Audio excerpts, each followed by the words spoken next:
हमारे मुंह में ऐसी जुबान प्रदान करें और मैं नाते जुबे नफूस और वज़न के लिए हदियत आप पेश करने के लिए काम करूँगा साजिद महमूद साहब को तशरीफ़ लाने रात में आए साजिद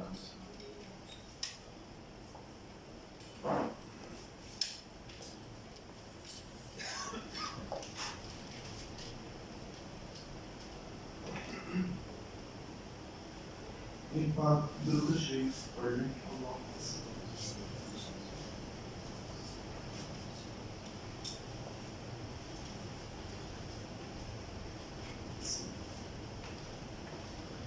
खुदा की अज़मतें क्या हैं मुहम्मद मुस्तफ़ा जाने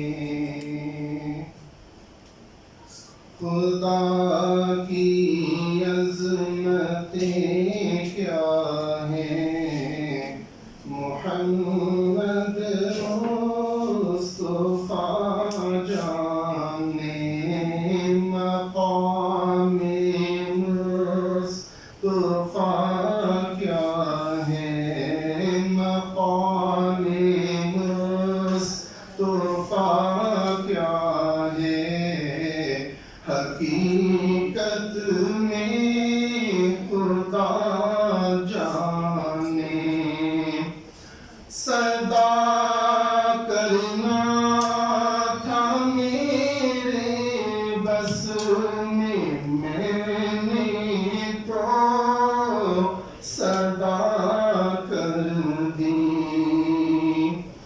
सदा करना था मेरे बस में, मैंने तो सदा कर दी।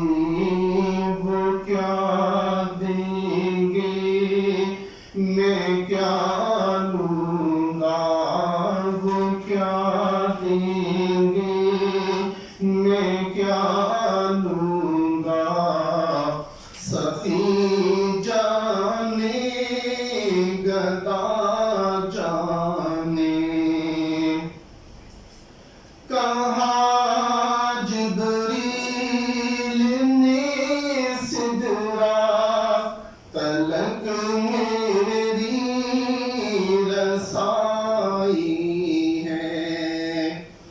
कहा जिब्रील ने सिदरा तलक मेरी रसाई है कितनी मंजिलें आगे हैं, कितनी मंजिलें आगे। नबी जाने खुदा जाने, मेरी मदीने पाक की राह में बिछा देना।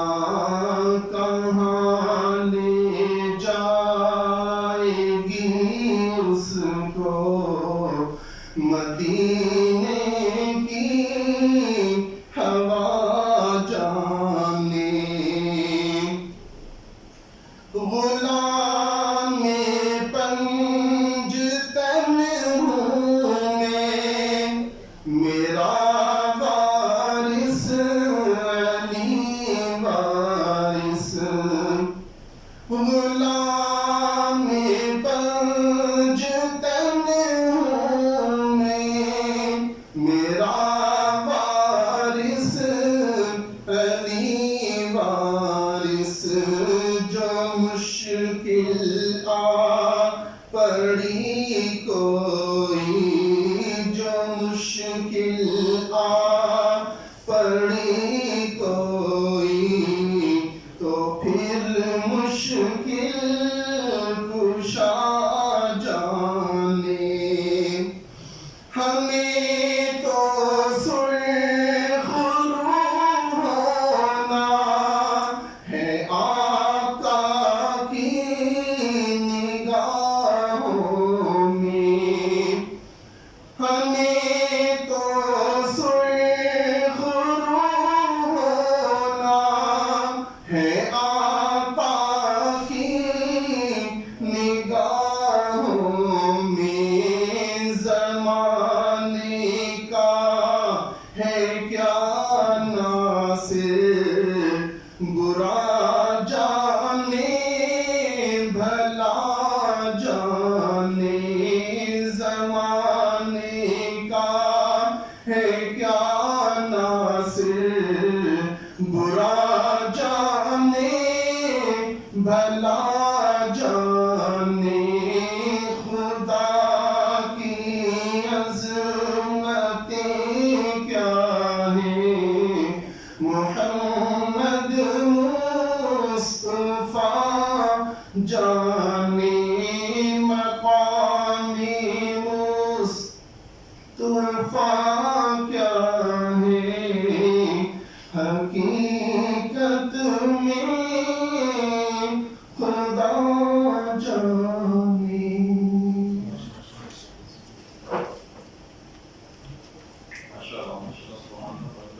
बहुत आपने खूबसूरत अंदाज में नाज़िल ज़रूर पेश की। हमने प्रोग्राम पर पढ़ाते हुए आज के प्रोग्राम में इसके लिए बेहतर ड्रेस के लिए नवाज करवा नाफ्रेस मिसाल के हिसाब से केवल ड्रेस के पीछे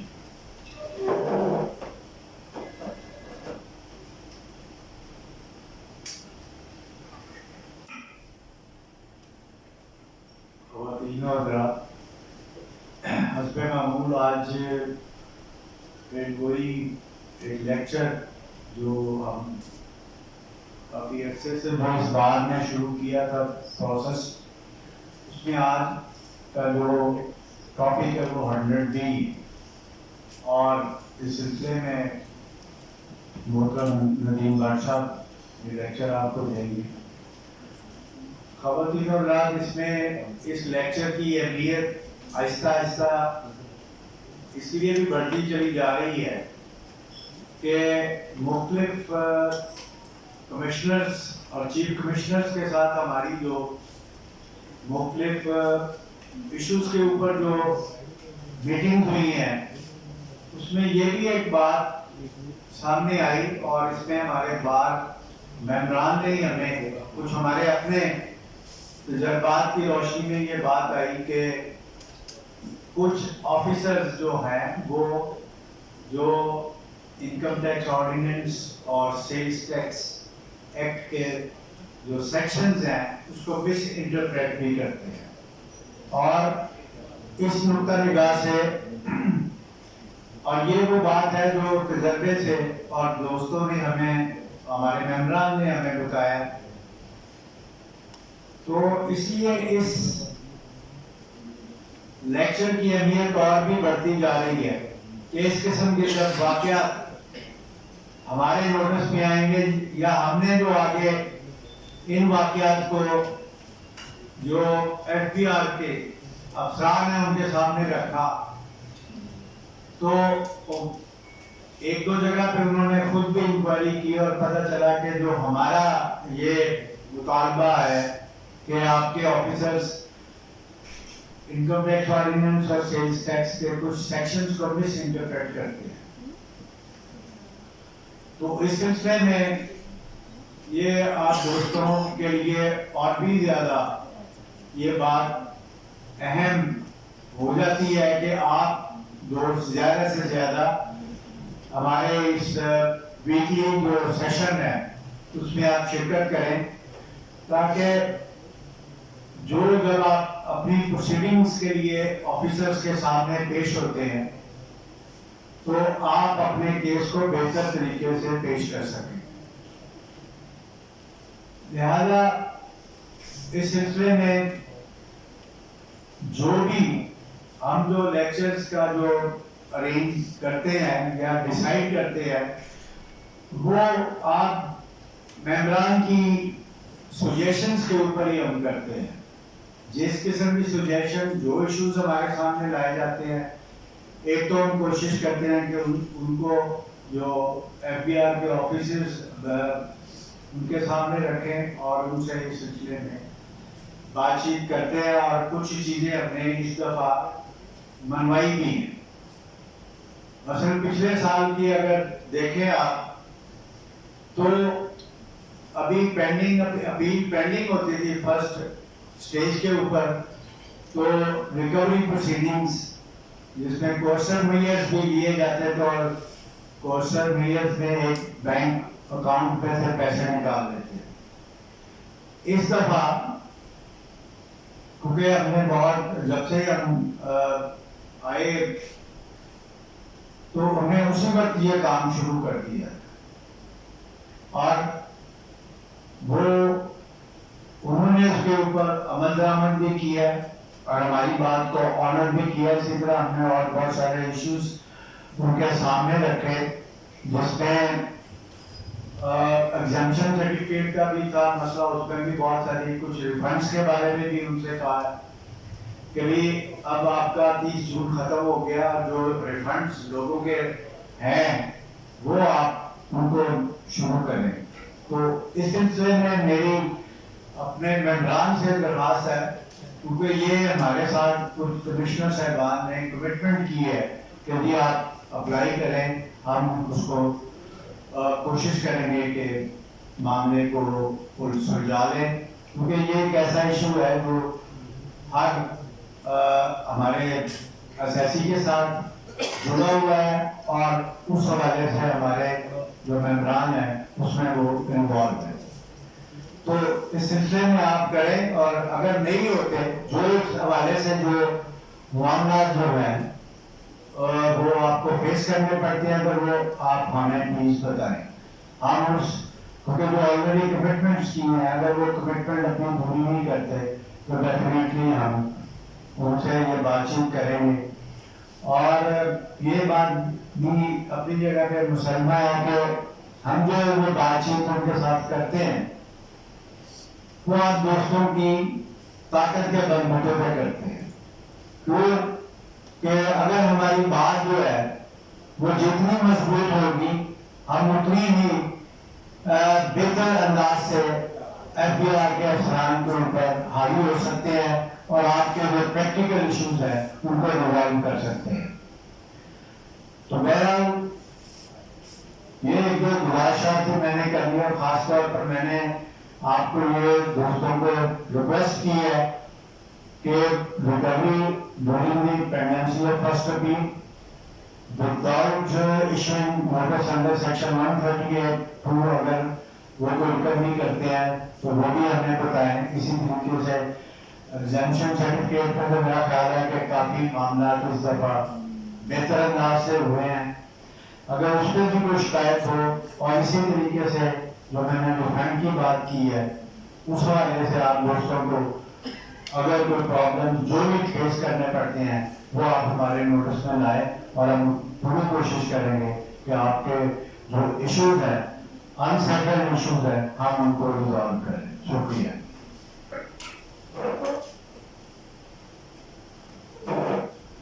Thank you very much, Mr. President. जैसे कि आपको इल्म है, हमारा जो टॉपिक है वो section 100D of income tax ordinance 2001 है, और ये मेरी नज़र में बड़ा ही इम्पोर्टेंट सब्जेक्ट है। ये जो सेक्शन इंसर्ट हुआ था फाइनेंस एक्ट 2020 में 2020 में, इसमें फैसिलिटीज दी गई थी कि बिल्डर्स और डेवलपर्स को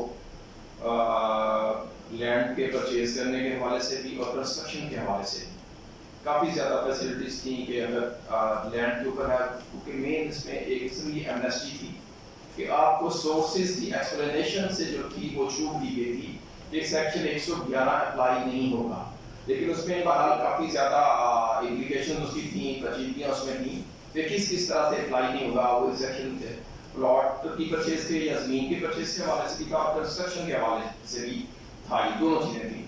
लेकिन काफ़ी ये कॉम्प्लिकेटेड सेक्शन था मेरी नज़र में, और कुछ दोस्त जो हैं वो उस पे मतलब ऐसा समझते थे कि ये काफ़ी डिफिकल्ट है, हमें इसमें नहीं अपने क्लाइंट्स को एडवाइस करना चाहिए कि इसको अवेल करें। लेकिन कुछ दोस्त कहते थे कि नहीं, चूँकि एक एमनेस्टी है हमें इसको अवेल करना चाहिए। ठीक है, लॉ में तो हमेशा कुछ ना कुछ लैकुनास एग्जिस्ट करते हैं, कोई भी लॉ मुकम्मल नहीं होता। मुकम्मल हो तो जाहिर बात है कोर्ट्स कहाँ जाएंगी, उनमें कोई ना कुछ लकूने होते हैं, फिर हम लोग कोर्ट्स में जो भी इसमें लकूने और उसको कोर्ट्स में लेके जाते हैं। लेकिन फिर भी मैं समझता हूँ कि ये बड़ी ही इम्पोर्टेंट एमनेस्टी थी, और इसमें काफ़ी लोगों ने, काफ़ी ज़्यादा लोगों ने इसको अवेल किया और इससे बहुत बेनिफिट उन्होंने लिया।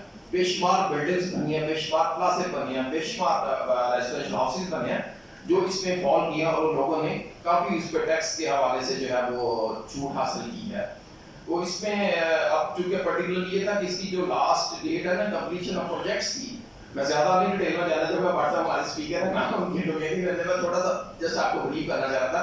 वो 30 सितंबर 2023 है, लेकिन उससे पहले काफ़ी ज़्यादा प्रोजेक्ट कंप्लीट हो चुके हैं। फिर उसकी कंप्लीशन के हवाले से जो है ना कि आपने एक अपनी वर्क स्टेटमेंट में या बुक्स ऑफ अकाउंट्स में इनकॉर्पोरेट करनी है, तो वो कैसे करनी है डेफिनेटली उसके लिए हमें एक दूसरे से सीखना चाहिए। हम एक लेक्चर का इत्तेफाक इसीलिए किया कि कुछ दोस्तों को अगर ज़हन में कुछ कन्फ्यूजन हैं या कुछ बातें समझ कर नहीं आती, डेफिनेटली एक बंदा एक या दो मिले तो 11 हो जाते हैं, तो हम मिलकर उसको एक दफ़ा डिस्कस करें जो इनकम है वो कैसे इनकॉर्पोरेट बुक्स में की जानी है। फिर उसके बाद जो उसका प्रोसीजर था 100D का वो क्या है, किस तरह से मुझे छूट मिल सकती है कि नहीं मिल सकती, क्योंकि जैसे ही ये कंप्लीट हो जाएगा इसका टेन्योर, वैसे मैंने अभी लास्ट की 30 सितंबर 2023, उसके बाद श्योरली डिपार्टमेंट जो है वो इसको चेक करना शुरू करेगा और अपने जो है वो बच्चे आपकी तरफ बढ़ाएगा कि हम किसी तरह से काबू करें इन लोगों को जिन्होंने इंडस्ट्री वेल किया है। तो हमें अभी से अभी भी कुछ लोगों के प्रोजेक्ट्स कंप्लीट नहीं हुए, तो कुछ जो कुछ भी हम अभी भी कर सकते हैं सेफगार्ड अपने क्लाइंट्स के लिए, हम अभी भी मैं समझता हूँ कर सकते हैं। तो उस हवाले से हमने अपने नदीम भट्ट साहब जो कि हमारे रेगुलर माशाल्लाह स्पीकर हैं और बड़ी मेहनत से लेक्चर तैयार करते हैं, उनसे हमने रिक्वेस्ट की क्योंकि ऑलरेडी इस पे शायद पिछले टर्म में इस पे वो दे चुके हैं लेक्चर, तो मैंने इनको रिक्वेस्ट की कि आप दोबारा तशरीफ लाएं और दोबारा चीज़ों को दोबारा पेश करें। तो अब मैं मज़ीद वक्त लिए बगैर दरख्वास्त कर से तशरीफ लाएं और आज के लेक्चर को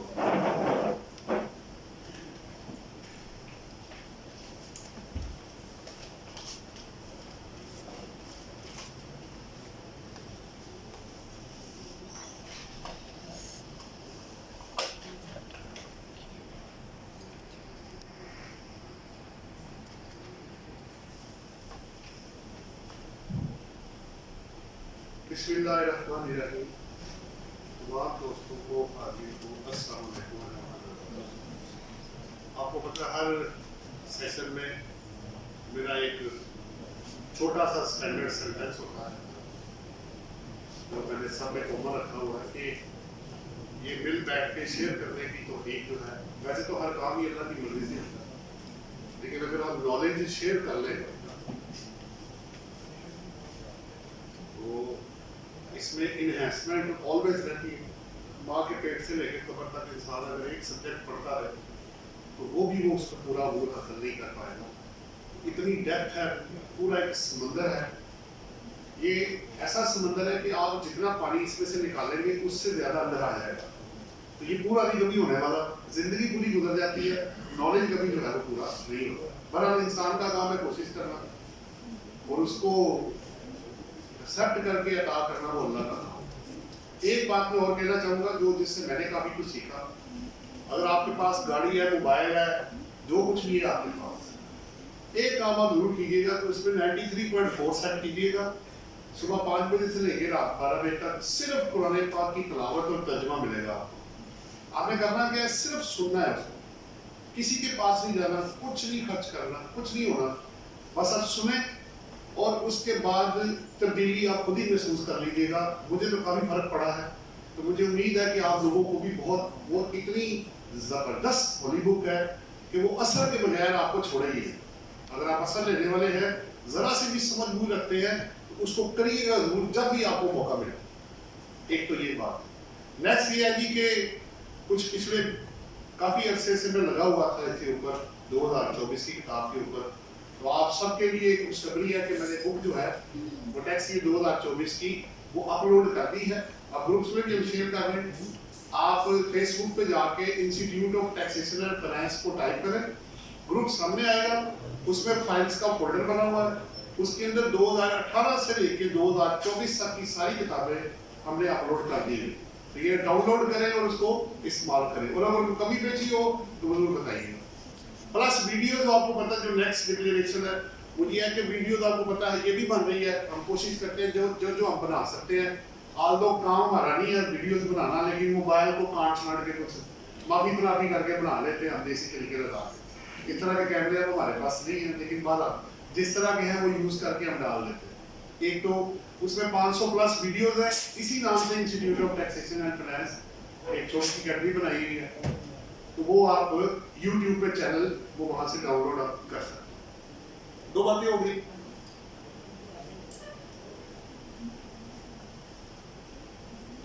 तीसरा आ गया जी अब 100D।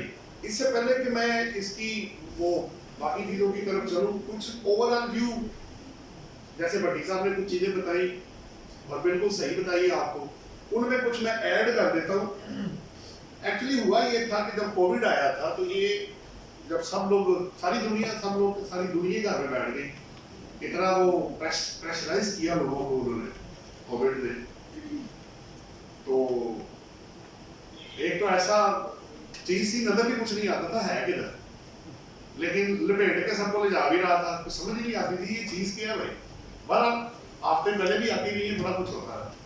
अब जब वो आया तो लोग घर में बैठ गए। सबसे ज्यादा इम्पैक्ट फिर पड़ा, आपको याद होगा कि जो लेबर क्लास थी वो सबसे ज्यादा, गरीब तबका जो था वो अफेक्टिव हुआ इससे, क्योंकि बड़े सेक्टर वाले का तो काम चल रहा होता है, उनके पास इतने फंड्स होते हैं कि अगर 6 महीने साल वो कुछ ना भी करे then they have enough resources कि वो खड़े हो सकते हैं। उन्होंने अपने कंटीजेंट या सीक्रेट रिजर्व रखे होते हैं। तो गरीब बंदे के पास रिजर्व किधर है, उसके पास तो जो कमाना उसने वही खा लेना। फिर उनके लिए उन्होंने क्या किया कि ये 100D निकाला कि आप बिल्डर और डेवलपर को कहा कि भाई आप बनाए रेजिडेंशियल, कमर्शियल और इंडस्ट्रियल बिल्डिंग, और उससे जो जितने एसोसिएटेड लोग हैं, चाहे वो सीमेंट है, ईंट है, रेत है, बजरी है, मट्टी है, लेबर है, सरिया है, तो नंबर ऑफ लोग इंडस्ट्रीज उससे एंगेज थी, तो उनको इंसेंटिवाइज करने के लिए उन्होंने कहा भाई आप 100 ही लें और इसमें पैसा लगाएं, जॉब्स क्रिएट करें और हम आपको टैक्सेस में छूट दे देते हैं। अच्छा, अब इसमें मैं जब इसको बना रहा था तो एक तो ये पर्पस आ गया सामने कि जी अब इसमें ये भी नहीं है कि जी सिर्फ इंडिविजुअल कंपनी है यूपी सबको मिलेगा, ये किसी एक कैटेगरी के लिए नहीं है, जो भी इसकी कंडीशंस को मेट करेगा, जो तरीका बताया गया। देखिए जितने भी टैक्स क्रेडिट्स या रिबेट्स होते हैं वो कंडीशनल होते हैं, सब्जेक्ट टू कंडीशंस। अगर आप करेंगे तो आपको मिलेगा, नहीं करेंगे तो नहीं मिलेगा। सो जो कोई भी इसमें आना चाहेगा, जो आ चुके हैं लोग, उनको उन्होंने ये रिलीफ दिया। बहरहाल प्रॉब्लम्स तो अपनी जगह पे है, वो मैं आपसे बाद में शेयर करूंगा। अब ये उन्होंने इंसेंटिव दिया। अच्छा, उसने कहा जी मैं अगर किसको मिलेगा, उसने कहा जी एक एक्सक्लूजन्स को निकाल के सबको मिलेगा जो कंडीशन मेट करेंगे। इसमें एक्सक्लूजन्स का सब सेक्शन अलग से गिवन है। जैसे अगर आपको याद हो कि एमनेस्टी जब भी आती है तो उसके अंदर एक्सक्लूजन दी होती है कि इन लोगों को ये वाला बेनिफिट अवेलेबल नहीं होगा, जिसमें पब्लिक सर्वेंट सबसे सरफरिस्त होते हैं। अगर आपने एक्सटॉर्शन से इलीगल मनी कमा के आए हैं तो वो भी नहीं इसके अंदर शामिल है, ठीक है। इसी तरह स्पेसिफाइड क्लासेस उन्होंने दी होती है या पर्सन दिए होते हैं या नेम्स दिए होते हैं जिनको वो अलाउ नहीं करते कि ये लोग ये बेनिफिट अवेल नहीं कर सकते। तो पहले आपको ये पता होना चाहिए ये किसको मिलेगा और किसको नहीं मिलेगा, वो ज्यादा जरूरी है।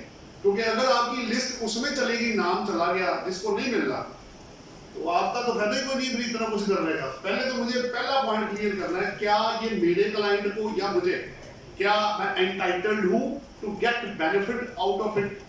चले जी, ना हो गया तो वैसे ही फारग है, हाँ हो गए तो आप अंदर आ जाएंगे। अंदर आएंगे, दूसरा क्वेश्चन अब होगा अच्छा जी किसको मिलेगा, वो आपने बता दिया, किसको नहीं मिलेगा वो भी आ जाएगा।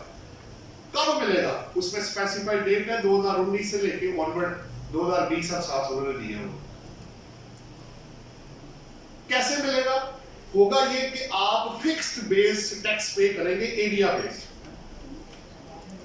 तो लैंड में मेरा ख्याल है इसमें स्क्वायर यार्ड है और बिल्डिंग में स्क्वायर फीट है, वो आप कैलकुलेट करेंगे। कैलकुलेट करके वो टैक्स आपने जमा कराना है and it will be deemed as a final discharge of tax. आपकी प्रॉफिट में एक लिमिटेशन है कि आपने क्रेडिट जब लेना है तो जितना टैक्स, फर्ज करें मैं 10 लाख टैक्स जमा कराता हूं इसके अंदर 2 साल में 3 साल में जो भी मेरा टैक्स है मैं 10 लाख रुपए जमा करा देता हूं, तो 10 टाइम इसका 10 मिलियन बनता सीधा सीधा।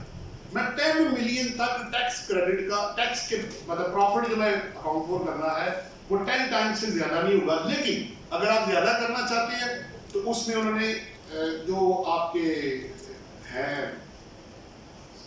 स्मॉल जो सस्ते आपके जो घर है आपके, उनके लिए उन्होंने रखा है नॉर्मल रेट रखा है, और उनके अलावा अगर आप ज्यादा लेना चाहते हैं क्रेडिट तो आपको 20% टैक्स जो है उसका जमा कराना पड़ेगा, तो आप ज्यादा का क्रेडिट भी बुक्स में अवेल कर सकते हैं। अच्छा, ये सारी अब करने के बाद क्या हुआ, इसको चल नहीं रहा, पहले तो चल गया था, जरा चेक कराओ, चलो मैं जुबानी अपनी। अच्छा, अब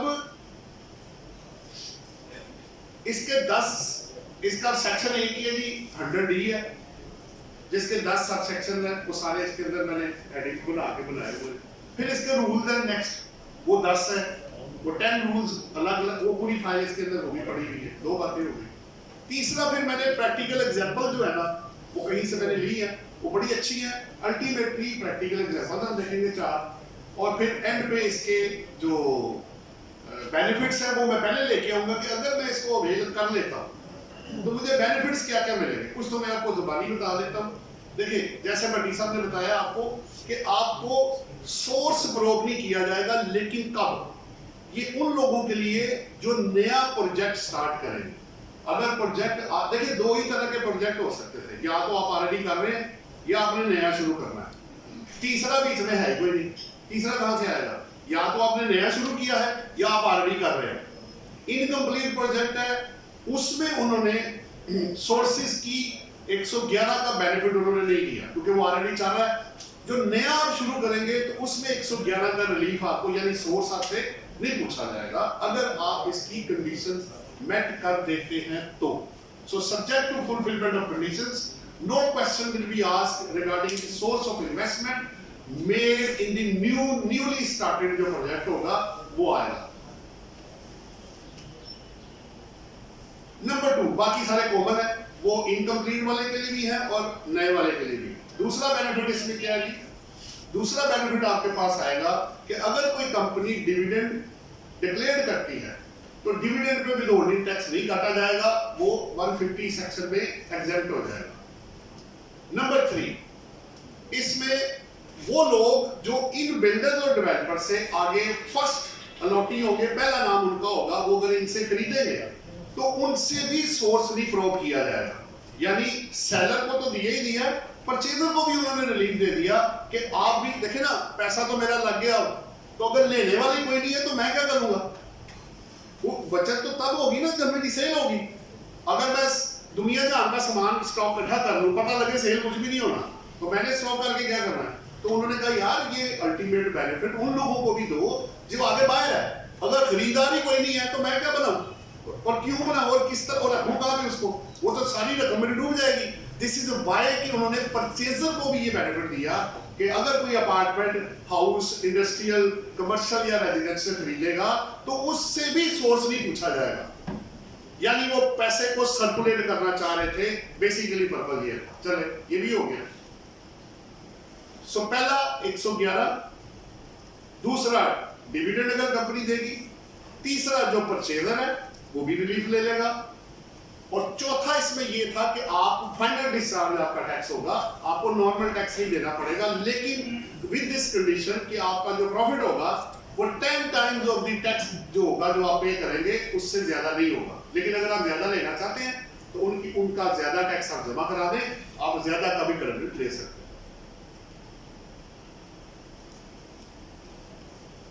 अच्छा, अब और क्या चीज है? अब प्रोसेस कैसे होगा उस पर थोड़ी सी बात कर लेते हैं। या तो दूसरा सिस्टम ले लो या इसका उससे को कर दे, पहले तो चल गया था।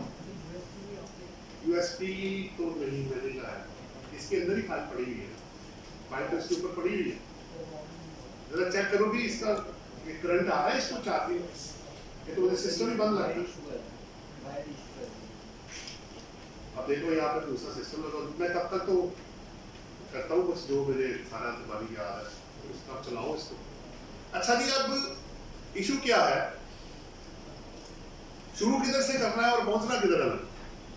बेनिफिट्स तो आपको सामने आ रहे। सो पहला क्वेश्चन सबसे ये आएगा, क्या मुझे ये अवेल करना चाहिए? क्या मेरा क्लाइंट या टैक्स पेयर इसमें फॉलो करता है? अगर करते नहीं है तो फिर तो बहस करने की जरूरत नहीं है। चलो आगे इधर भी आ रहा है, ये स्टार्ट कर लेना इधर भी। हेलो, इधर मेरा स्क्रीन ऑन कर दीजिएगा। नंबर 1, पहला बात क्या हुआ, किसको मिलेगा ये हमने क्लियर कर दिया, किसको नहीं मिलेगा वो मैंने थोड़ा सा आपको बताया, पूरा सब सेक्शन आएगा। कब मिलेगा? 2019 से उन्होंने 19 में जो इनकम्प्लीट प्रोजेक्ट्स थे उनको भी वो आगे लाए और जो नए शुरू किए वो भी अंदर ले। अब मिलेगा कैसे? अब इसमें नए प्रोजेक्ट के लिए तो बड़ा आसान है, जो नया प्रोजेक्ट आप करेंगे जितना उसका एरिया होगा उसके हिसाब से आप टैक्स निकाल लेंगे। रूल्स के गिवन है 11th शेड्यूल के अंदर, 1 से लेकर 10 तक इसके सेपरेट रूल्स बने हुए हैं। ये आपके रूल्स 2002 के अंदर नहीं कवर्ड है, ये सेपरेटली उन्होंने दिए हुए हैं जो कि आपको इसमें 11th शेड्यूल में मिल जाए। अब इसमें जो नेगेटिव चीज है उसकी भी थोड़ी सी बात कर लेते हैं, फिर मैं आपको एक ऑर्डर में ले जाऊंगा। एक ओवरऑल व्यू मैं सिर्फ अभी आपका माइंड मेकअप कर रहा हूं, अंदर है क्या। अब सवाल ये है, जब आया था ये 2020 में, उस वक्त भी हमने सेशन इसमें किया था। अब फाइल मैंने अपडेट कर दी है नए लॉ के मुताबिक जो अमेंडमेंट्स की गई। इसके अंदर ना 2-3 जो बड़े टेक्निकल प्रॉब्लम्स थी ना, उसकी वजह से इसको ज्यादा लोग अवेल नहीं करता। नंबर 1, इसमें इनकम टैक्स के अलावा अदर लॉज की प्रोटेक्शन नहीं है। यानी अगर सेल टैक्स लगता है तो वो तो फिर आपको देना पड़ेगा, ठीक है, एक ये तो प्रॉब्लम इसके अंदर ये है। दूसरी बात ये है, क्या ये वैसे तो जो इलीगल मनी है वो तो अंदर आ ही नहीं सकती, लेकिन अगर कोई ऐसी ट्रांजेक्शन हो जाती है तो एंटी मनी आमला जो है, एंटी मनी लॉन्ड्रिंग का जो लॉ है उसका क्या बनेगा? वो क्वेश्चन आस्क करेंगे भाई ये पैसे कहाँ से आया आपके पास? अच्छा, अब आप कहेंगे जी इसमें सोर्स नहीं पूछ सकते, वो कहेंगे जी इनकम टैक्स में नहीं पूछ सकते। हमारे लॉ में चूंकि आपको पता है जब दो नॉन ऑब्सेंटी सेक्शन होते हैं या लॉज होते हैं तो जो बाद में आता है वो प्रिवेल कर जाता है। इनकम टैक्स लॉ पहले आया और आमला वालों ने अपने जो पॉइंट्स बाद में डाले हैं वो नॉट विद स्टैंडिंग उनके अंदर भी शामिल है, तो ओवरराइड आमला वाला करेगा, वो आपसे सवाल करेंगे। तो sale tax plus anti Amla और प्लस इसके अंदर जो नेक्स्ट था कि इसकी जो 150 चीजें इतनी कॉम्प्लिकेटेड थी कि उसको मैट करना बड़ा मुश्किल था। एक भी चीज की वजह से आप बाहर हो गए, मेरा मैप अप्रूव नहीं हुआ, मैं कंस्ट्रक्शन स्पेसिफाइड टाइम में नहीं कर पाया, मैं सेल स्पेसिफाइड टाइम में जो गिवन है परसेंटेज नहीं कर पाया, या मैं मोड ऑफ मनी उस तरह नहीं लेके आया जिस तरह उन्होंने कहा।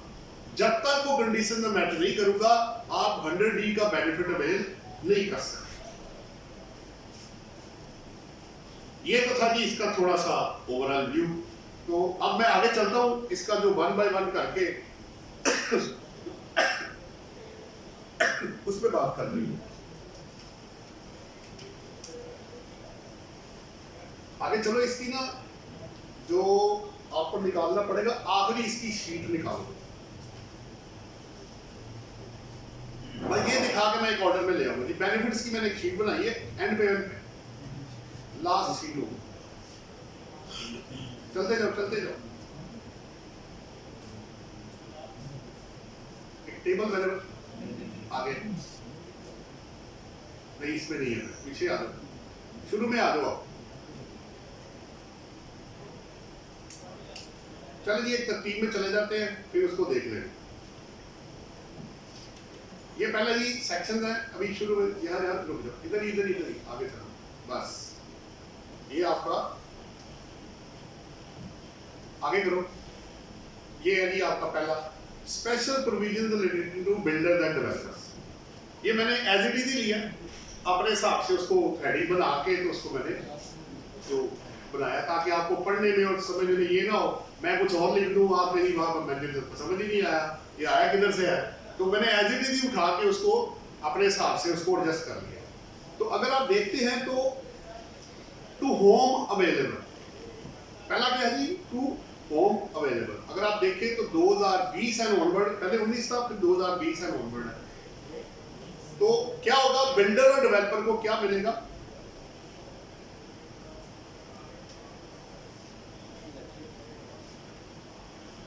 प्रोजेक्ट बाय प्रोजेक्ट बेसिस पे आपको बिल्डिंग या प्लॉट सेल करने पे। अब दो तरह के प्रोजेक्ट है जो मैंने आपको भी बताया।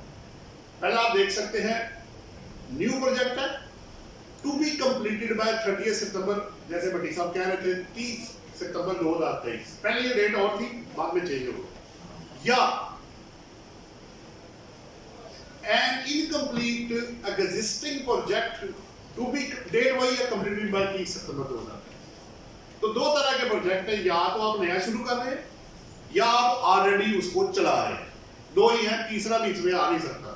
अच्छा एक ये भी है, अगर आप यहां से बाहर निकल जाते हैं, एक ये भी सवाल है कि एक तो है ना मुझे अवेल हो गया, एक ये है कि मैं अंदर आया लेकिन किसी वजह से मैं आउट हो गया, तो फिर क्या होगा, तो वो जितने बेनिफिट्स हैं वो आपके अगेंस्ट चले जाएंगे। मसलन सोर्सेज वो आपसे पूछेंगे, डिविडेंड लिया तो टैक्स काटना पड़ेगा, एफटीआर में नहीं रहेगा, नॉर्मल टैक्स रिजीम में जाएगा, मिनिमम टैक्स में चला जाएगा, मिनिमम या नॉर्मल जहां भी जाएगा। फिर जो आप जो परचेजर होगा मुझे लगता है कि उसको भी ये बेनिफिट नहीं मिलेगा, क्योंकि अगर आपको नहीं मिला तो उसको कैसे मिलेगा, क्योंकि आप उस क्लास में आ ही नहीं रहे बिल्डर और डेवलपर की। तो ये सारे जो बेनिफिट आपको अंदर आके मिल रहे हैं वो इसमें आउट होने की वजह से आप इसमें से आउट हो जाए। फिर आपको ये भी पता है कि अगर ये कंसीलमेंट साबित हो जाती है, लिख के तो मैंने दी है, तो जितना टैक्स बचाया होगा उतनी पेनल्टी भी होगी, फिर इस पर डिफॉल्टर चार्ज भी आएगा, फिर सेल टैक्स अगर इन्वॉल्व है वो अपनी जगह पे है। तो इम्प्लीकेशंस काफी ज्यादा इसके अंदर इन्वॉल्व है, इतना सीधा नहीं है जितना आपको नजर आता है। तो ये तो आपका ये 100D का पहला। अच्छा, नेक्स्ट है इसके अंदर taxability profit and gains of builders and developers. अच्छा, इसमें ये भी है फॉर द ईयर 1920। अब क्या होगा कि बिल्डर और डेवलपर क्या करेंगे, इन दोनों में से कोई एक चीज ले लेंगे, या तो नए वाला होगा या इनकम्प्लीट होगा, और ये भी हो सकता है कि दोनों ही हो। आपका एक इनकम्प्लीट भी चल रहा है और एक आपने नया भी शुरू कर दिया है। इट मे बी पॉसिबल कि दो भी हो सकते हैं और एक भी हो सकता है, नंबर 1। अब नेक्स्ट मेरे पास है टैक्सेबिलिटी ऑफ एनी अदर। अच्छा, इसके अलावा अगर जो बिल्डर एंड डेवलपर है वो किधर जाएंगे, क्योंकि आपने सोसाइटी को एज ए, अपनी इकोनॉमी को एज ए कलेक्टिवली कवर करना होता है आपको पता है। खाली ये नहीं कि जो इसके अंदर आ गया वो पड़े और घर चले गए। इसके अलावा वाला प्रोजेक्ट किधर है? ऑलरेडी जो बिल्डर एंड डेवलपर है, क्योंकि हम रिटर्न्स फाइल कर रहे हैं लोगों की, मेरे पास बिल्डर और डेवलपर काफी है, तो उनकी जो रिटर्न्स है वो आप इनके अलावा जो होंगे, वो अगर टैक्स विदहोल्ड होना है तो मिनिमम टैक्स है, और अगर नहीं होना तो फिर नॉर्मल टैक्स रिजीम के अंदर आपका केस फॉलो करेगा। तो इनके, अच्छा ये ऑप्शनल था, मस्ट नहीं था, ये जरा ध्यान रखिएगा। मेरे लिए मस्ट नहीं है कि मैं इसको अवेल करूं। अगर मुझे समझ आती है कि मेरा क्लाइंट या मैं इसको अवेल करके हम एंटाइटल्ड है और बेनिफिट उठा सकते हैं, फिर तो मैं अंदर आ जाऊंगा। और अगर ये मुझे समझ ना आया या मैं एंटाइटल्ड नहीं हूं, तो मुझे खामखा अंदर आप अपने आप को खामखा इसमें फंसाने की जरूरत नहीं है। आप जिस तरह नॉर्मल रिटर्न फाइल कर रहे हैं उसी तरह ही आप फाइल करेंगे। नेक्स्ट पेज पे ये इसके अंदर जी वो सारे बेनिफिट है। ये एग्जैक्टली इसमें एक नई चीज जो मैंने आपसे शेयर करनी है वो मैं बता देता हूँ। बाकी आप इसको, आपको याद होगा कि जो लोग फाइनल डिस्चार्ज में होते हैं उनको डिडक्टेबल एक्सपेंडिचर कोई नहीं मिलता, ठीक है, उनको कोई लॉस एडजस्टमेंट नहीं मिलती। इसमें टैक्स क्रेडिट में एक बड़ी इंपॉर्टेंट चीज है कि 236A और 236K, सिर्फ इन दो सेक्शंस का टैक्स क्रेडिट आपको मिलेगा। इसके अलावा अगर आपका कोई टैक्स कटा हुआ है बिजली पे, टेलीफोन पे, अदरवाइज गाड़ियों पे, तो वो इस सेक्शन के अंदर क्रेडिट आप अवेल नहीं कर सकते, और अगर आपने लिया तो वो आपको टेक्निकली अलाउ नहीं करेंगे। इसका मतलब है सिर्फ ये दो सेक्शन है जिसका क्रेडिट मुझे इसके अंदर मिल सकता है, बाकी मुझे पेमेंट जमा करानी है।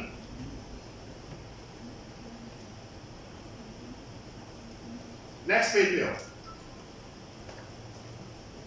111 की, जैसे मैंने अभी बताया, उन्होंने आपको ये सब सेक्शन दिया 3, जो बता रहा है कि आप कैपिटल इन्वेस्टमेंट में, न्यू प्रोजेक्ट में क्या कंडीशन मेट करेंगे, तो आपको सोर्स जो है वो नहीं पूछा जाएगा। नंबर 1, बिल्डर एंड डेवलपर अगर इंडिविजुअल होगा तो पहला पॉइंट आपके सामने आ रहा है।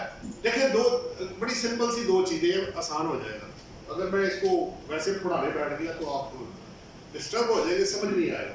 एक बंदे ने अगर एक बिल्डिंग बनानी है तो उसको चाहिए क्या? एक जमीन चाहिए और बिल्डिंग के लिए उसको पैसा चाहिए, तीसरा तो और कुछ है ही नहीं। बाकी अप्रूवल है वो अपनी जगह पे है, उसके बगैर तो मैं आगे जा नहीं सकता। तो 3 चीजें मुझे लाजमी चाहिए, और तीनों ही उन्होंने कवर की हुई है। जो पैसा मैंने जमीन के लिए लगाना है वो कवर्ड है, जो मैंने कंस्ट्रक्शन करनी है वो भी कवर्ड है। उसके अगेंस्ट जो पेमेंट्स होनी है, एक मैंने चीज अभी आपको नहीं बताई, एक और बेनिफिट भी इसके अंदर है कि आप जो परचेजिंग करेंगे सीमेंट और स्टील के अलावा, उसके ऊपर विदहोल्डिंग टैक्स भी आप नहीं काटेंगे। ये भी एक बड़ा अच्छा बेनिफिट है इसके अंदर। और सर्विसेज में 1-2 सर्विसेज को निकाल के बाकी जो डायरेक्ट सर्विसेज आप इसमें यूज करेंगे उस पे भी 153 सेक्शन में आपने टैक्स नहीं काटना। तो काफी सहूलतें भी उन्होंने इसके अंदर दी ताकि लोग इसमें पैसा लगाए। अच्छा, अब पहला जो पैसा है उसने ये कहा अगर आप इंडिविजुअल है तो आपके बैंक अकाउंट में डिपॉजिट होना चाहिए। मसलन अगर मुझे चाहिए, अज्यूम कर ले मुझे चाहिए 1 करोड़ रुपए, तो मैं 1 करोड़ रुपए बैंक में जमा कराऊंगा। अगर मेरी लैंड ऑलरेडी आ रही है तो लैंड अगर एओपी होगी तो आप एओपी के नाम ट्रांसफर करेंगे, कंपनी होगी तो कंपनी के नाम, आप होंगे तो आपके नाम अगर होनी चाहिए। तो टाइटल उसके नाम आएगा जो बिजनेस करेगा। आसान लफ्जों में, जिसने बिजनेस करना है, जिसने 100D अवेल करना है, उसके नाम पे टाइटल होना चाहिए। नहीं है तो ट्रांसफर करें, ये कंडीशन है। दूसरा, अगर लैंड है वो टाइटल जैसे मैंने आपको कहा वो आप ट्रांसफर करेंगे। नेक्स्ट पेज पे आओगे। अगर आप कंपनी या एओपी है, तो उन्होंने बड़ा क्लियरली बताया कि अब आप एक तो अच्छा इसमें दो जरा टेक्निकल पॉइंट्स हैं। नंबर 1, एक तो ये कि इसमें उन्होंने क्रॉस चेक से अमाउंट ट्रांसफर मांगी, कैश डिपॉजिट नहीं मांगा। जो बैंक में पैसा जमा होगा, पिछले वाले में ऐसे नहीं थे, इंडिविजुअल में आप कैश जमा करा सकते थे। यहाँ पे जो डिपॉजिट है क्रॉस चेक के थ्रू आपने अकाउंट में एओपी या कंपनी के अकाउंट में क्रॉस चेक आपने जमा करवाना है। इसका मतलब है पहले बैंक अकाउंट में पैसा होगा तो वहीं से क्रॉस चेक करेगा तभी इधर आएगा। दूसरी बात, टाइटल कंपनी और एओपी के नाम पे आएगा, डेट इसमें स्पेसिफाइड है, वो आप चूंकि टाइम गुजर गया उसका, ये उस वक्त था। फिर ये जो भी एओपी और कंपनी होगी, ये सोल ऑब्जेक्ट के साथ कि वो बिल्डर और डेवलपर के तौर पे काम करेगी, उनकी रजिस्ट्रेशन होगी। जैसे कंपनी में सिंगल क्लॉज ऑब्जेक्ट होता है कि हम बिल्डर और डेवलपर के तौर पे काम करेंगे, इसके अलावा कोई ऑब्जेक्टिव नहीं होगा। इसको अवेल करने के लिए यही काम करना पड़ेगा और इसी तरह ही करना पड़ेगा और इसी स्पेसिफाइड टाइम के अंदर करना पड़ेगा। आगे चलो। इसके बाद ये प्री कंडीशन, अब लिमिटेशन लगनी शुरू होगी। आप एक प्रिस्क्राइब फॉर्म होगा जिसके ऊपर आप लिख के देंगे क्या क्या आपके पास है, किस किस तरह है, वो आप उसमें ऑनलाइन फाइल करेंगे। नंबर 1। फिर कंप्लीशन टाइम मैंने आपको बताया, वो बिल्डर के लिए उन्होंने 30 सितंबर 2000 इसकी अप्रूवल भी लेनी है जी मैप्स की, जहां जो लेस्को कह रहा हूं, जो वार्डा आपका बस नेस्पाक या एलडीए वाले जो भी एप्लीकेबल है, उससे जाके आपने अप्रूवल्स लेनी है। फिर इसमें एक और कंडीशन है कि अगर आप जो अकाउंट्स हैं आपके, उसमें उन्होंने ये भी लिखा हुआ है कि डेवलपर, दो केसेस है, एक बिल्डर है एक डेवलपर है। डेवलपर के लिए उन्होंने ये कहा है कि आपने 50% तक बुकिंग करनी है स्पेसिफाइड टाइम तक और 40% तक पैसा आपके पास आ जाना चाहिए। अगर आपके पास पैसा आएगा उस स्पेसिफाइड डेट तक तो तभी आप अंदर आ सकते हैं, वरना वो आपको अंदर नहीं आने देंगे। अप्रूवल आपके सामने आ गई। आगे चलोगे, ये आगे आ गया जी आपका 111 शैल नॉट अप्लाई। अब ये वही है जो मैंने आपको बताया था, फर्स्ट जो परचेजर होगा, जो पहला परचेजर होगा, उसको 111 से छूट मिलेगी। उसके पास पैसा कहां से आया, लेकिन उसको इनकम टैक्स से छूट है, अदर लॉस से छूट अवेलेबल नहीं होगी।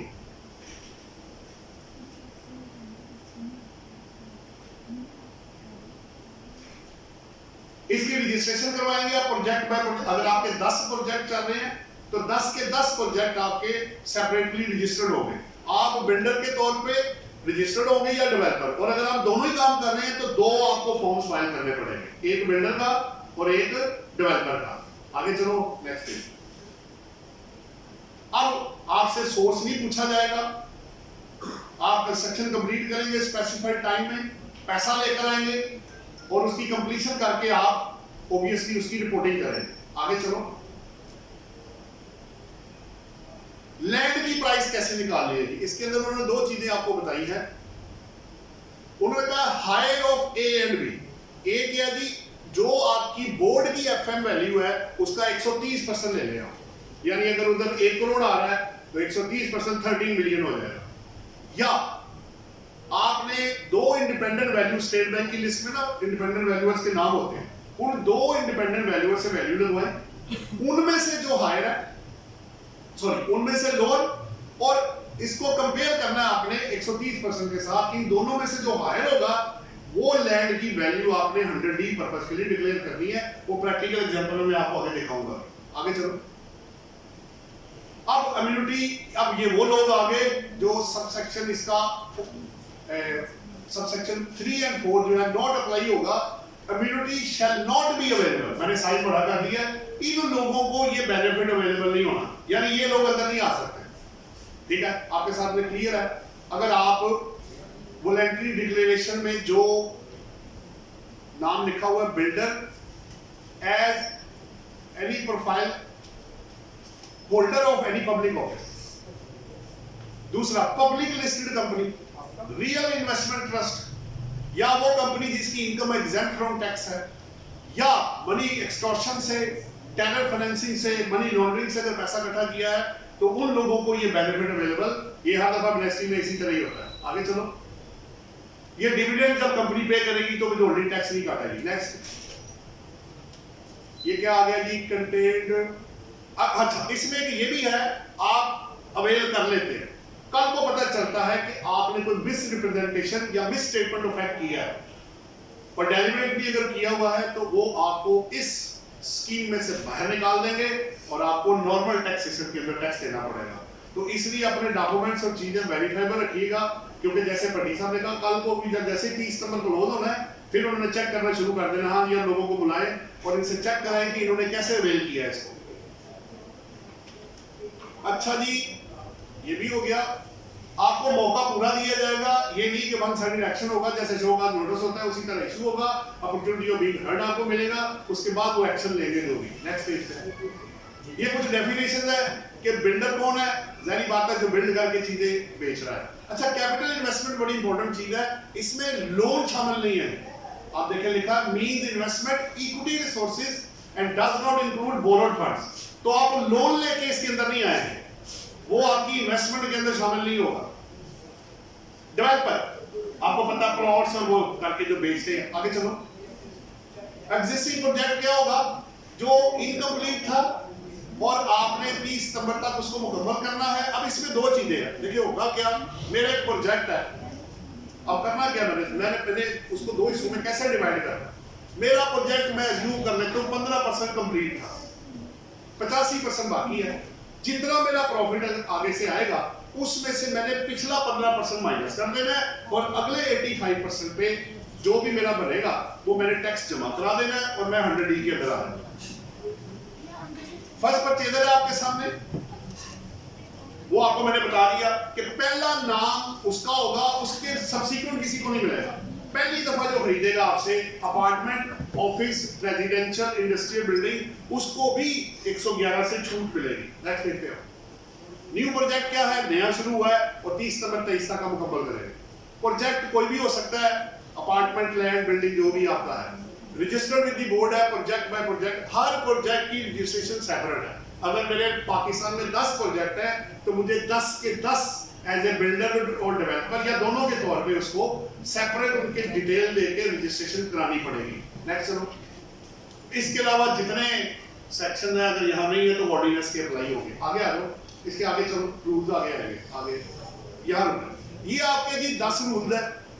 एलिजिबिलिटी किसकी है, स्कोप एंड पेमेंट क्या है, करते करते आप rates and computation of tax liability पे चले जाएंगे। अब लिंक को क्लिक करोगे तो आप वहां पहुंच जाओगे, ऊपर यहाँ ये आ गया।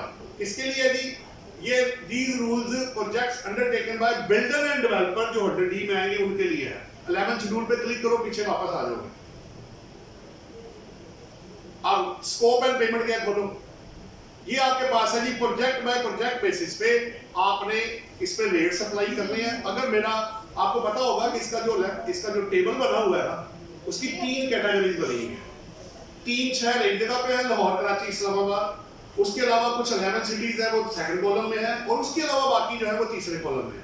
तो उनके रेट्स उन्होंने अलग अलग पर स्क्वायर यार्ड और पर स्क्वायर फीट उन्होंने डिफाइन कर दिए हैं कि उसके मुताबिक आप टैक्स कैलकुलेट करेंगे। मैं प्रैक्टिकल एग्जांपल में आपको दिखाऊंगा, खाली ये मैं पढ़ाऊंगा नहीं आपको, इंशाल्लाह ताला वहां जाके आपको सबसे ज्यादा समझ आएगी कि ये कैसे कैलकुलेट किया जाता है। अब उसके ऊपर स्कोप पे क्लिक करो, वापस आ जाओ। तीसरा, रजिस्ट्रेशन एंड फाइलिंग। अब जाहिर बात है जो आप रिटर्न्स फाइल करेंगे उसके अंदर आप इसको इनकॉर्पोरेट करेंगे, प्रॉफिट को भी, और इसका जो कोई भी तरीकाकार आपका होगा वो आप उसको कवर करेंगे। वापस आओ, फिर आगे क्या है, सर्टिफिकेशन है, खोलो, क्लिक करो। ये 4 में से चारों के पास जो जो आपका एरिया है, देखें एक बंदा प्ले कैसे कर सकता है, वो अपना सेलेबल एरिया कम कर दे, वो अपना टोटल एरिया कम कर दे। इसलिए उन्होंने अटैच कर दिया उसको अप्रूवल के साथ कि जो भी आपका एरिया होगा वो सब्जेक्ट टू अथॉरिटी या नेस्पाक या जो भी अप्रूविंग अथॉरिटी है उससे आप अप्रूवल लेंगे तो उसके मुताबिक आपने टैक्स देना है, आपकी मर्जी से नहीं चल रहा उसमें। नेक्स्ट, अब सर्टिफिकेशन पे क्लिक करके वापस आओ। एडवांस टैक्स है जी, वो आपको पता है 4 किस्तों में आपने जमा कराना है। अगर पहले जमा हो गया ठीक है, अगर ड्यू है तो विद रिटर्न करा लें, वरना एडवांस टैक्स उसी तरह ही आपका कैलकुलेट होगा जिस तरह आप 147 में 4 किस्तें करके 4 क्वार्टरली जमा कराते हैं। पीछे आओ, ये क्या जी, इनकॉर्पोरेशन। ये प्रॉफिट वही थी जो बात हो रही थी, आप 10 टाइम जो टैक्स जो पेड करेंगे उससे ज्यादा का प्रॉफिट का क्रेडिट नहीं ले सकते। लेकिन अगर आप लेना चाहते हैं तो आगे आ रहा है कि आप टैक्स सब्जेक्ट उसमें जमा करा ले, आप ज्यादा भी ले सकते हैं। वापस आओ, ये एग्जम्पशन है जी उससे 150 से जो मैंने डिविडेंड का आपको बताया। अच्छा ये बड़ा इंपॉर्टेंट है कि जो लोग जिनसे आप खरीदेंगे, मैंने रेंट किया हुआ है बिल्डिंग मटेरियल, तमाम इसमें एग्जेम्प्ट होगा जो ये खरीदेंगे except steel and cement. Subsidy में other than those provided by companies के अलावा अगर सब्सिडी ये प्रोवाइड की है, plumbing, electrification, shuttering and other services, तो उससे 153 में छूट दी जाएगी। और डिविडेंड वाला तो आपको मैंने पहले बता दिया। वापस आओ क्लिक करके 8 क्या है जी, ये रजिस्ट्रेशन है जी आप लोगों ने। अच्छा इसमें अगर कोई बंदा चेंज करना चाहता है 50% कम से कम इसको मुकम्मल करेंगे तो तब आप पार्टनरशिप या कंपनी में चेंज कर सकते हैं। उसके पहले अगर आप चेंज करेंगे तो नए बंदे को ये बेनिफिट अवेलेबल नहीं होगा। वापस आओ, डेफिनेशन है कुछ इसके अंदर। एरिया है, अब एरिया बड़ा जरूरी है कि बिल्डर के लिए देखिए क्या दिया हुआ है, कमर्शियल और रेजिडेंशियल बिल्डिंग के लिए एक्सक्लूडिंग हाउस को सेलेबल एरिया आपने लेना है। हाउस के लिए आपने कवर्ड एरिया यूज करना है। देखिए 3 तरह के जनरली एरिया होते हैं, टोटल एरिया, कवर्ड एरिया और कंस्ट्रक्टेड एरिया। टोटल वो जो आपका प्लॉट 2 कनाल का है जो कुछ भी है, ठीक है। कंस्ट्रक्टेड जहां आपने कंस्ट्रक्शन की वो कंस्ट्रक्टेड एरिया है, फ्लोर वाइज जो भी आप करेंगे, ठीक है। और सेलेबल क्या, जो कॉमन पैसेज को निकाल के, जैसे सीढ़ियां बेचने के लिए नहीं होती, लिफ्ट वाला एरिया बेचने के लिए नहीं होता, पार्किंग प्लेस बेचने के लिए नहीं होती, तो ऐसे एरिया जो कॉमन होते हैं वो बेचने के लिए नहीं होते। उनके अलावा जो चीजें बचती हैं वो उसको सेलेबल एरिया कहा जाता है। क्योंकि कंस्ट्रक्शन में हमने काफी काम किया हुआ है, तो प्लानों की जो कैलकुलेशन होती थी तो उसमें हमें पता होता था कि जो कॉमन पैसेज है उसको बाहर निकालना होता है। कभी इसमें वेल टैक्स भी रहा है, वो बाद में फिर खत्म हो गया था। और दूसरा जी डेवलपर के लिए क्या यूज करना है, land area of the project जो होगा वो टोटल लैंड एरिया, उसमें वहां टोटल वर्ड यूज किया है। सो बिल्डर के लिए अलग है और डेवलपर के लिए अलग है। आगे चलो, बिल्डिंग से मुराद क्लियर है, कमर्शियल बिल्डिंग है वो रेजिडेंशियल नहीं होगी। आगे चलो, कमेंसमेंट ऑफ प्रोजेक्ट है वो डेट आपको पता है, कंप्लीशन का भी पता है। अगर आपको कोई डिले हो रहा है किसी सर्टिफिकेट लेने में तो 30 डेज का टाइम आपको दिया जाएगा, तो उसको भी वो एंटरटेन, जैसे आप डिले हो जाता है किसी पार्ट पे तो थोड़ा सा टाइम उन्होंने रखा हुआ है। नेक्स्ट पेज पे आओ, कंप्लीशन ऑफ प्रोजेक्ट वो डेट आपको पता लग गई है और उसकी कंप्लीशन के आपने स्पेसिफाइड परसेंटेज और डेट के हिसाब से कंप्लीशन आपने सर्टिफिकेट लेना है रेलेवेंट अप्रूविंग अथॉरिटी से। आगे अच्छा इसमें एक आप लो कॉस्ट हाउसिंग प्रोजेक्ट्स हैं, ठीक है, जो इंपॉर्टेंट है इसके अंदर। यूनिट भी ये ठीक है। आगे चलो, बाकी उसी तरह ही है। आगे रेट्स आएंगे, आप 100D के रेट्स आगे गिवन है, टेबल देखो। ये है जी आपके, अगर आप बिल्डर के देखते हैं, मैंने जैसे कहा था पहला जो कॉलम है वो एरिया आपका स्क्वायर फीट या स्क्वायर यार्ड है। कराची, लाहौर, इस्लामाबाद 3 सिटीज इस तरफ है, 11 सिटीज आगे हैं और उसके अलावा अर्बन एरिया उन्होंने अलग से बता दिया है। बिल्डर का अब जैसे जैसे आगे जाएंगे रेट कम होता जाएगा। सबसे जो मेन सिटीज है वहाँ रेट सबसे ज्यादा होगा। पहला रेट आप देखिए 230, फिर 230 है, ये सब में फ्लैट गया है। अगर आप नीचे आते हैं तो आपको 80, 65 और 50 हो गया। इसी तरह आगे आओ, फिर आपका डेवलपर के लिए और इंडस्ट्रियल के लिए सबसे रेट कम है जी, लेकिन वो स्क्वायर यार्ड के हिसाब से है और सबका फ्लैट उन्होंने दिया हुआ। अच्छा अब इससे बाहर निकलो और एग्जांपल में ले आओ, इसको मिनिमाइज करके ना बात दूसरी खोलो, इसको बंद कर दो ना, वो नीचे वाली बात ये खोलो, इसको मैक्सिमाइज कर देना। ये जी प्रैक्टिकल 4 एग्जांपल बनाई गई है। आपका ना वो सारी चीजें निचोड़ के ना इन नटशेल शॉर्ट करके तो इस एग्जांपल के अंदर चला गया। पहला देखें कैपिटल इन्वेस्टमेंट है, मुझे पैसा चाहिए, cash invest transferred by the, ये बेसिकली ऊपर देखिए एग्जांपल 1 है tax on builders, corporate sector के लिए फॉर न्यू प्रोजेक्ट्स। कौन सा, एक कहां बनाना है मैंने, कमर्शियल बिल्डिंग में बना रहा हूं लाहौर में और रेजिडेंशियल बिल्डिंग बना रहा हूं कराची में। तो क्या हुआ, मुझे कैश चाहिए, आप कह रहे हैं जी 5 मिलियन है जी इधर और 3 मिलियन उधर, अज्यूम किया गया। लैंड इन स्क्वायर यार्ड है, transferred by the share holder. अब कैसे होगा, 130% वैल्यू ली और उसको वो दूसरे जो आपके वैल्यूअर थे उनसे कंपेयर किया तो वैल्यू बाहर आ गई 50 लाख रुपए और 30 लाख रुपए। मुझे टोटल इन्वेस्टमेंट कितनी चाहिए, 1 करोड़ रुपया मुझे लाहौर में चाहिए और 60 लाख रुपए मुझे चाहिए कराची के अंदर। अब सेल प्रोसीड कितनी है, अज्यूम किया गया सारा डाटा, 14 मिलियन में मैं बेच रहा हूं लाहौर में और कराची में मैं 9 मिलियन का बेच रहा हूँ। प्रोजेक्ट की लाइफ क्या है वो भी इंपॉर्टेंट है, 2-2 साल हमने अज्यूम किया। अगले पेज पे आओ। अब एरिया इन स्क्वायर फीट क्या है, 3000 इसका और 3000 उसका हमने अज्यूम किया है। अब रेट्स पर स्क्वायर फीट क्या है, 250 रुपया लाहौर में और 80 रुपए है कराची में। टैक्स लायबिलिटी होगी प्रोजेक्ट क्या बनेगी, D इंटू ई, यानी ये एरिया मल्टीप्लाई बाय जो रेट है, यानी 3000 मल्टीप्लाई बाय 250, 7.5 लाख रुपए मेरा बन रहा है लाहौर में और 2,40,000 मेरा बन रहा है कराची में। अब एनुअल टैक्स लायबिलिटी क्या आएगी, क्योंकि 2 साल की लाइफ है तो इसको 2 पे तकसीम कर दे तो आधा आपका एनुअल टैक्स लायबिलिटी आ जाएगी। क्वार्टरली इंस्टॉलमेंट क्या है, इसको 4 में तकसीम कर दे तो क्वार्टरली आ जाएगा। नेक्स्ट क्या है, लिमिट ऑन मेरे प्रॉफिट में क्या है, जितना मैंने टैक्स दिया 7.5 लाख दिया तो 75 लाख तक मैं करंट ले सकता हूं लाहौर में और 24 लाख तक मैं ले सकता हूं कराची में। मेरा एक्चुअल प्रॉफिट कितना है, 40 लाख है लाहौर में और 30 लाख है मेरा कराची में। तो लाहौर वाला तो कम है, कराची वाला ज्यादा आ रहा है, तो मैंने कम वाली क्रेडिट लिया है। अगर वो ज्यादा लेना चाहता है तो इस पे टैक्स एडिशनल जमा करा ले तो वो ले सकता है। अब फायदे क्या है इसके अंदर, 111 सोर्स नहीं पूछा जाएगा 10 मिलियन और 9 मिलियन का। दूसरा, डिविडेंड पे करेंगे एग्जेम्प्ट हो जाएगा। तीसरा, 111 जो फर्स्ट परचेजर होगा उसको भी मिलेगा। एफटीआर में आपका केस आएगा और विद होल्डिंग से आपको छूट मिलेगी। नेक्स्ट पेज पे आओ। ये दूसरी एग्जांपल है इन ये न्यू प्रोजेक्ट के लिए, डेवलपर के लिए सारा कुछ उसी तरह ही है। अगले पेज पे आओ। तरीकाकार वही अडॉप्ट करके तो इसमें हमने उसी तरह इसको सॉल्व करके आपको दे दिया, आप इसको देख सकते हैं। नेक्स्ट है इनकम्प्लीट वाला, देखो ये इनकम्प्लीट वाला जो है तीसरा वो देख ले, बाकी फिर आपका हो जाएगा।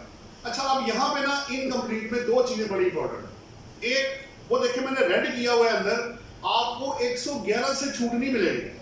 अगर आपका प्रोजेक्ट इनकम्प्लीट था और उसको आपने मुकम्मल अब करने जा रहे हैं तो उसमें सोर्सेज पे आपको छूट नहीं मिलेगी क्योंकि वो ऑलरेडी चल रहा है, वो आपको नहीं देगा। वो कहेगा आप कमा के खुद ही खर्च करो भाई।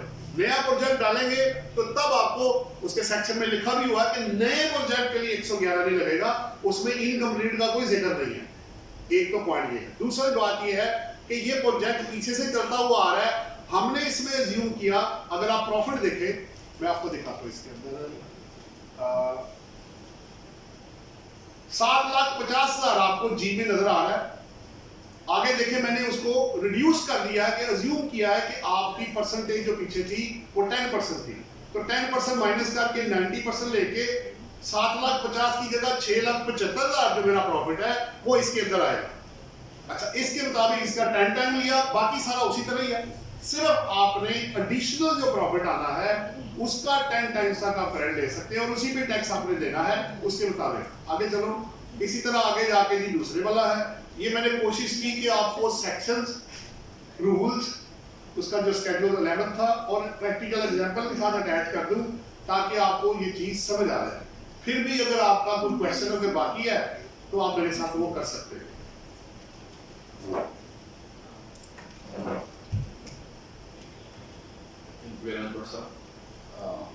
Any question from anyone? इसमें एक चीज स्किप हो गई है। इसमें ना 113 का जो टैक्स है वो भी एप्लीकेबल नहीं है 100D में। 113C तो वो भी अप्लाई एफडीआर में जब आप चलेंगे तो वैसे नहीं लगना ना, वो तो वैसे स्पेसिफिक सही कह रहे हैं, स्पेसिफिक ऐसे ही वो भी एप्लीकेबल नहीं है। 113C भी नहीं होगा, कुछ भी नहीं होगा, फाइनल हिसाब है ना। तो एक इसमें जो इंपॉर्टेंट बात है ना, जो सेक्शन 8 है जिसमें कहा गया था कि मेरे जो डिक्लेरेशन है तो उसको प्रोसेस किया जाएगा, जिसमें कोई मिस रजिस्ट्रेशन या कोई फॉल्स रजिस्ट्रेशन नहीं है। उसमें एक हमारे लिए बड़ी प्रोटेक्शन की बात है कि वहाँ पे अप्रूवल उन्हें लगाई है, विदाउट अप्रूवल आप बोर्ड को कुछ भी प्रोसीडिंग मेरे अगेंस्ट नहीं कर सकते। तो डेफिनेटली मैं समझता हूँ कि जो नीचे आमतौर पे निचले लेवल पे, इंस्पेक्टर लेवल पे या मैं कहूँगा डीसी लेवल पे हमारे खिलाफ ऐसे ही कोई ब्लैकमेल करने के लिए या कोई अपने और रिपोर्टर के लिए कोई केस बनाना चाहते हैं तो उनके लिए मुश्किल होगा, क्योंकि ये मामला अल्टीमेट बोर्ड के पास जाना है, फिर उसकी प्रूवन से मेरे खिलाफ कुछ हो सकता है, सिंपली इनके ऊपर रिलाई करके नहीं हो सकता। तो बोर्ड में जब मामला जाना तो वो श्योरली पहले डीसीआर बनाएगा, फिर उसमें एडिशनल कमिश्नर इन्वॉल्व होगा, फिर कमिश्नर इन्वॉल्व होगा, फिर चीफ कमिश्नर इन्वॉल्व होगा। तो ये पूरी चेन में से गुजर के उस पर जो इंफॉर्मेशन वो आप तक जानी है तो मेरा ख्याल है इसमें हम काफ़ी हद तक सिक्योर हैं। आमतौर पे जो ब्लैक मेलिंग है उसमें हम फॉलो नहीं करेंगे। ये इसका बड़ा ही इंपॉर्टेंट और पॉजिटिव इसमें पॉइंट है जो हमें डी के हवाले से है। बाकी कोई क्वेश्चन ऑनरेबल मेंबर करना चाहें तो व्हाट्सएप।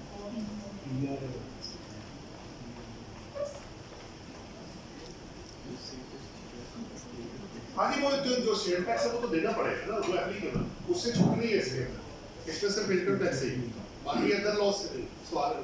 अच्छा, इसमें डॉक्टर साहब एक दो चीजें स्किप होगी, मैं अगर आपकी इजाजत यदि करें आप करें जनाब। इसमें जो 236A और 236K है, ये उसको टैक्स क्रेडिट उस वक्त मिलेगा जब वो प्रॉपर्टी इन मोल प्रॉपर्टी के ऊपर वो टैक्स पेड हुआ हो, which is being used for the project. ऐसे ही अगर प्रोजेक्ट के लिए यूज हो तो फिर मिलेगा। अच्छा, दूसरा ये जो सबसेक्शन 1 की प्रोवाइडो जो है ना, जो इनकम्प्लीट एग्जिस्टिंग प्रोजेक्ट्स थे for tax year 2019 and 20 prior to the amendment ordinance 2020, अब उसकी ट्रीटमेंट जो है ना बेसिकली वो होगी under the provisions of the ordinance rather than amendment ordinance 2020। वो सेक्शन 36 है जो रिलेट्स करता है to that extent which is Stage of completion. Long term contract. Stage of completion basically it deals with the percentage of completion method कि जितना उसको complete method उतना ही है। उसको किया जाएगा। दूसरी जो इसमें कॉम्प्लिकेशंस है वो इस वजह से ये बेसिकली ये स्पेशल टैक्स रिजीम है जो कि गवर्नमेंट ने दी है ऑप्शन के लिए कि अगर if anybody wants to avail it he can avail it by using these provisions. लेकिन इसमें कॉम्प्लिकेशंस इतनी थी जैसे आपने भी बताया कि इसकी डेट्स का मसला था। इसमें जो है कुछ सेक्टर्स ऐसे थे, बिल्डर्स और डेवलपर ऐसे थे कि जिसको project by project online IS के ऊपर उसकी एंट्री करनी पड़ती थी, तो वो भी बहुत ज़्यादा मुश्किल थी। तो बाकी देखिए ना, अगर मैं बना लेता हूँ वो सेल नहीं कर पाता जी, वो भी एक बुकिंग पहले 50% तक की बुकिंग होनी चाहिए, 40% तक पैसा आ जाना चाहिए। अब सेल करना तो मेरा काम नहीं है ना जी, वो तो नसीब की बात है, पता नहीं मिलेगा नहीं मिलेगा। और बेसिकली ये रिस्ट्रिक्शंस है जी, रिस्ट्रिक्शन लिमिटेशन है। और अगर आप गौर करें, मैं अभी इधर बैठा हूँ कि मैंने वैसे खुद तो नहीं पढ़ा ये सेक्शन, आपने मैं सारा पढ़ता गया साथ साथ, तो मैं जो गौर कर रहा हूँ कि हर सब सेक्शन के साथ रिस्ट्रिक्शंस कंडीशन डेट्स और अप्रूवल लाजमी है इसके। डिक्लेरेशंस और अप्रूवल्स और डेट्स, ये तीन चीजें इसके अंदर लगी हुई है। ऐसा ही है। ये बहुत आई थिंक इतना आसान नहीं था ये, वेरी टिपिकल। क्योंकि एक भी पॉइंट की वजह से अगर आप बाहर निकल गए तो बड़ा तो डिक्लेयर तो मैंने खुद किया ये मेरा, और उन्होंने कहां से पकड़ना जाके, मैं तो खुद बता रहा हूँ कि ये मेरा प्रोजेक्ट है, ये सारा कुछ मैंने दिया उनको। बस ठीक है, दोनों चीजें आपकी ठीक है, बिल्कुल ठीक है आपकी। क्रेडिट वाला इनका पॉइंट इसलिए भी ठीक है, देखिए क्रेडिट तो अब एविडेंस ही नहीं है तो क्रेडिट कहां से मिलेगा? वो तो अभी नॉर्मल क्रेडिट नहीं आपको देते जब तक एविडेंस आपके पास ना हो। बहरहाल फिर भी किसी का कोई सवाल हो, क्योंकि हमारे एंड पे तो यही था जो हम कर सकते थे, बाकी कोई आपके पास हो तो आप उसके जी कोई क्वेश्चन हो या फिर क्लोज करें, आप क्लोज करें जी, ठीक है। चले, बहुत शुक्रिया, बहुत शुक्रिया, thank you very much. Thank you very much भाई साहब। मैं अब एक बस अहम इसमें बात है कि जो रजिस्ट्रेशन के प्रोसेस इसके वो सारे प्रोसेस सब लोग गुजर चुके हैं, जो जब वो खत्म हो, अब सिर्फ आ गया है कंक्लूडिंग इस पे है। इंपॉर्टेंट बात ये कि जब आपने इसको सेल करना प्रोजेक्ट को